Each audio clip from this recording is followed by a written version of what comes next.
ఎంతగానో వైరల్ అయిపోతున్న మస్కా bun with చాయ్ ఇప్పుడు మనం ఇంట్లోనే ఎలా తయారు చేసుకోవాలో చూసేద్దాం.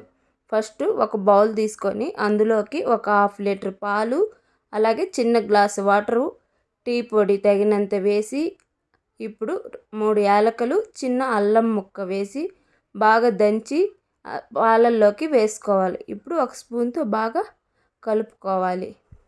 ఇప్పుడు ఒక బౌల్ తీసుకొని అందులోకి రూమ్ టెంపరేచర్కి వచ్చిన బటరు, అలాగే కండెన్స్డ్ మిల్క్ వేసి బాగా క్రీమీ టెక్స్చర్ వచ్చేంత వరకు బాగా కలుపుకోవాలి. ఇప్పుడు ఒక బన్ను తీసుకొని దాన్ని మధ్యలోకి హాఫ్ భాగం కట్ చేసుకోవాలి. ముందుగా ప్రిపేర్ చేసుకున్న ఈ క్రీముని మధ్యలో పెట్టి బాగా బన్ అంతా బాగా స్ప్రెడ్ చేసుకోవాలి.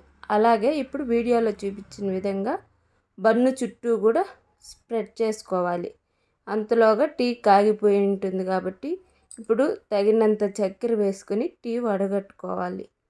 అంతే అండి, 2 కాంబినేషన్ ఉంటుంది, అద్భుతంగా ఉంటుంది. ఒక్కసారి ఇంట్లో ట్రై చేసి చూడండి, చాలా బాగుంటుంది.